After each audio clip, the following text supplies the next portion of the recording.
Hey everybody, here's your friend ECW fan, and this is the latest comic book finds volume. This for $1. A lady had it, and I was like, I really love Star Trek Into Darkness at the time, and I got the DVD of it. I went ahead and picked this one up for $1. And, this book originally from Titan Magazines, I'm trying to see the original price on it. This was number 45. This Star Trek magazine, number 45, originally went for $14.99. So I got it for $1. Not too shabby. Now, Corey was set up there, and if you watch one of my vlogs, I got to talk to him briefly. And he had some stuff, and I actually got a couple issues from him here. But I picked these up because I saw these little handbooks. And I don't know if Eddie got them, but Corey said, these are extras I had. He said, all 3 volumes. And I picked these up for $1 a piece. Here's volume 1 of The Crypt Keeper. These were like little school books, I guess. Volume 2. And volume 3. I went ahead and picked up all 3 volumes. Random House put these out. And I'm trying to see the date. This was put out back in 91. These actually collect stories from the 1950s. So, this is kind of cool. To get the volume 2 of these. And it's kind of cool to see these that they was pretty much doing book fairs at school probably. And kids pick these up at their book fair. That's kind of nice to see. Now let's get to the comics. What we all been waiting on. Wonder Woman 607, and this was part of the run of JMS, right? J. Michael Straczynski, however you pronounce his last name. He had done a run of Wonder Woman where she had pretty much restarted. She had no memory of her prior self. He made a lot of changes, and it was like a chance to try and reshape Wonder Woman in a new origin type story way. Well, the old things started to come back, and DC was just going into Flashpoint. This was like March 2011, and he's getting ready to reboot the whole thing anyway. And it's just weird that, first he's going to reboot Wonder Woman with this run, then all of a sudden he's like, we're going to do a new 52 and reboot it anyway. It's DC for you. Now, I picked this one up. This was a Blackest Night Wonder Woman back in 2010. This was February 2010 when Blackest Night was going on. And if anybody don't remember, Wonder Woman, to stop Max Lord from using Superman to kill Lois Lane, pretty much broke Max Lord's neck. She snapped his neck. And people were still mad about that. People was like, oh, Wonder Woman shouldn't have done that. She should have flew him into space and all this.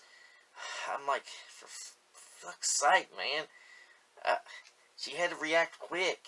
He was going to kill, I think he was going to kill Batman at the time, and she had to react. She's a warrior. She had to stop Max Lord. And, she actually got in trouble for that. And it showed her getting arrested. And it's really weird. But as you can tell, he come back in Blackest Night as a ghoul. So, anyhow, moving on, I got this cool Blackest Night cover of JSA. I thought this was pretty damn awesome. I mean, it's creepy as hell. I picked it up. I was like, this really is a creepy cover. Go ahead and pick it up. And it's got James Robinson on it. So, for $1.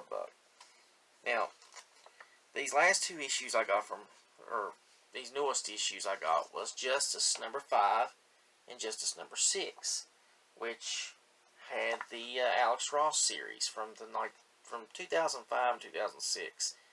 I actually need one more issue to complete this whole run of Justice, and it's been a decade in the making. Like, I'll forget all about it, and then if I see an issue, it's like, do I need that one? So it's been a decade in the making, but I'll finally get all 12 issues of this miniseries done eventually. Just one more issue. Now, one of the issues I picked up from her booth, like I said, for 50 cents a piece, was The Legend of Wonder Woman #1, the oldest issue she had there. And Now, back, I think this has resolved itself, but back in the 1980s, DC was preparing to relaunch Wonder Woman by George Perez. They was getting ready to relaunch it in '87. Well, DC had to put out a miniseries. They had to put out a miniseries to hold the rights to Wonder Woman, because they had to, I think, print so many issues in the year of Wonder Woman, and if it wasn't done, the rights would revert back. But that's been resolved now. But at the time, Wonder Woman had ended at 329. So DC hurried up and put out this miniseries called The Legend of Wonder Woman, for just no other reason, just to hold the rights of the Wonder Woman character, and until George Perez's reboot got ready. So that's it's nice to see. It was from what I heard, it was a nice, unique miniseries. It discussed the past, and it was like a pre-crisis version of Wonder Woman. But like I said, DC had to hold the rights, so they had to put something out. So they did this series by Trina Robbins and Kurt Busiek. And now we're going to get to some more nice stuff. I got a couple of these issues from the comic shop that me and Eddie go to. And I got, I think at half price, I've got 1, 2, 3, 4, 5, 6, 7. I got 8 issues. And I went through their back issue bins. Me and Eddie usually shop through there. And they had some key stuff. And one of those books I was surprised. And the variant that I picked up is starting to book up there now. And you'll see it here. I got Avenging Spider-Man number 8, which is not a key issue. It's number 9, which is the key. This one was just to finish off the Ends of the Earth series. I have the Ends of the Earth and Amazing Spider-Man, so I went ahead and got this as the epilogue. And I believe this is possibly where Silver Sable comes back, maybe. I don't know. I got this one because it has a great Kurt Busiek cover. It's Astro City number 2 by Vertigo. Yeah. Vertigo, people.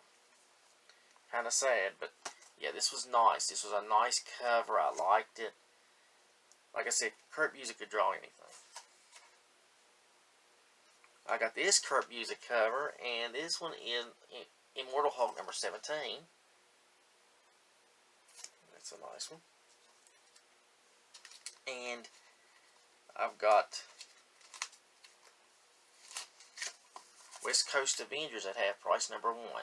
And I heard this was a good series. It just ended so suddenly. It just ended after 9 issues, 8 or 9 issues, and Marvel never gave it a chance. But I always loved Gwenpool. I don't know what it was. Gwenpool was just a wacky character she come from our universe, and she just lands there, and she's like, she believes everything, like, hey, it's a comic, bro. I'm in a comic book, that's one of the hooks of the character.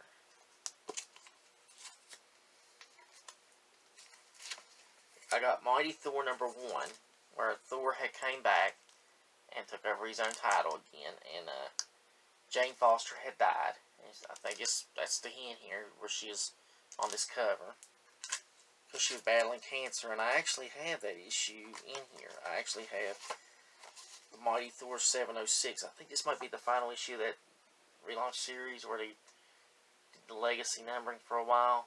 But yeah, I think it's a nice little homage to Jane, who was dying of cancer. She, I think, sacrificed her life at the time bravely to battle evil. And I can't wait to see her in the film version. It's going to be pretty unique. I got Avengers number 687, which was part of the No Surrender arc. This was part of that No Surrender arc. This looks pretty interesting.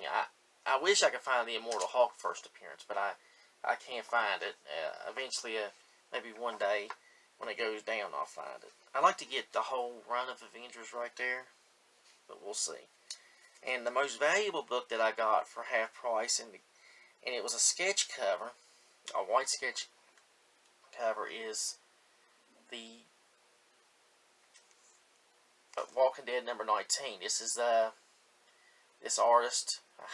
God, his name escapes me, but he's a popular artist. He pretty much did this cover, and I went ahead and picked it up. Jason Scott Campbell cover. Yeah, that's it. There's his name.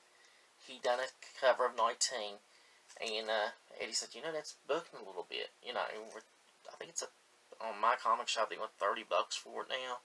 He said, it's starting to book now, and it'll start probably going a little bit more as people realize it's out. This was the 15th anniversary sketch cover. They also had one of the Governor, and maybe I'll get that next time, but I got this one for now because I'm a Walking Dead Michonne fan. I went ahead and picked this up. Plus, I like Campbell's work. He draws pretty decent to me. That was a lot of the newer stuff from that, those places, the flea market and the shop that me and Eddie go to. Now, these final 3 issues actually came from over at Larry's, and I've been meaning to show these for a long while, but it's actually Avengers number 675. This started the No Surrender arc, and it has a first appearance in it. I love that cover. I like that cover. Larry just sold it to me for cover price. He said, I'll just take it for cover price. And he had some more of the No Surrender arc in there, so I'm going to have to go through the box and find the rest of the No Surrender stuff, because I'd like to get that whole arc eventually. But yeah, this was nice. A nice anniversary issue. Nice first appearance that Chris would know about. I can't remember. But now this one does have a first appearance I know about. And Larry helped me look it up. He priced it reasonable. He didn't price it way up there. He actually priced it at a very reasonable price. And nothing expensive. This is Marvel Point 1 from, I think, 2011. This is the first appearance of the Sam Alexander Nova. And it's also the first appearance of Nick Fury as the Watcher, the Unseen. But it's more famous for the Sam Alexander Nova. And with talk of Nova coming to the Marvel Film Universe, people keep bringing it up. Maybe eventually this will go up a little bit higher. Who knows? But hey, it's pretty nice to get. And the final issue I got, which shocked Eddie that I got this at a nice price from Larry, is Marvel Preview number 8. Because Eddie said this one's starting to book a little bit. With the talk that Blade is going to show up in a Marvel Film Universe, and Morbius is going to get ready to show up. They're making the Morbius movie. This is the Legion of Monsters. I didn't have this one. I have this number 7, but I was like, Eddie's like, you need to get that. If you have to walk out with the book, you need to get that one. So I went ahead and got this one. So Larry gave me a good price on it. He's really good. But that's it for now. That's the Comic Book Finds volume. And I do want to thank y'all for watching and supporting the channel. And just keep on reading, folks.